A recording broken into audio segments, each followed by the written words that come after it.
The final strategy I would like to share with you is the escrow shortage program strategy. I like this one as it is fairly unique and not something someone would necessarily think about. So is there a ton of new construction going on in your market? Remember that anytime there is a shortage of inventory, new construction increases significantly. And as you may know, new construction starts have severely lagged behind demand for a number of years now, helping depress inventory. As a lender, I can tell you my demand for ground-up new construction funding is growing all the time.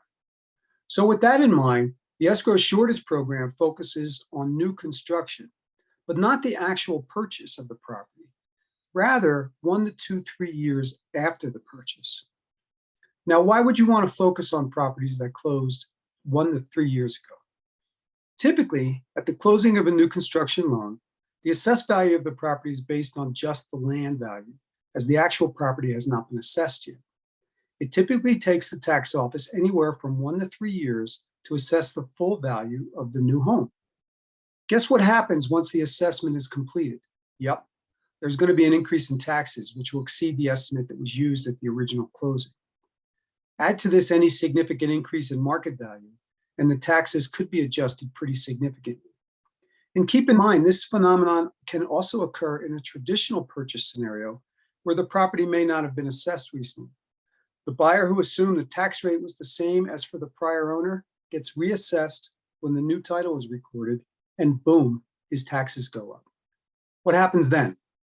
What happens then is the borrower will then get the dreaded escrow shortage letter.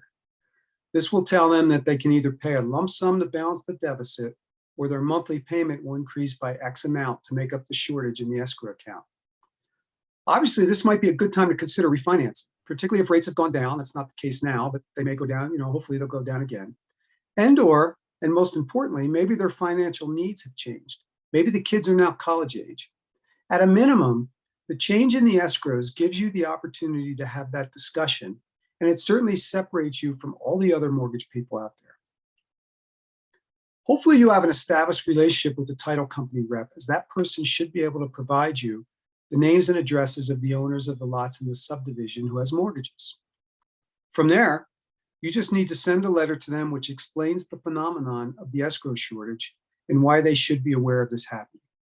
Included is your offer to do an analysis and give them some guidance. Of course, if you get the refinance, you bring the title order back to your friendly title agent, right? Also, don't forget to explain to the homeowner that if they do refinance, they'll get a 1-month break on having to pay a mortgage payment.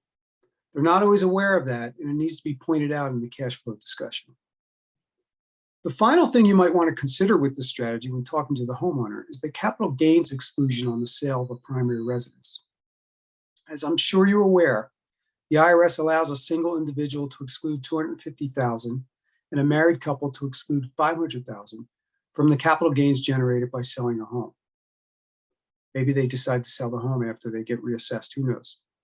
In any event, this exclusion information is definitely information you want your CPA partner to put into a white paper that you will share as part of this strategy.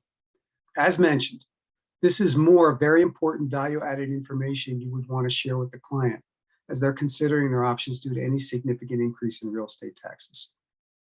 This is a unique marketing idea that I can assure you no one else thinks of. Feel free to contact me for a copy of the letter you can send to the homeowner. Thank you for watching.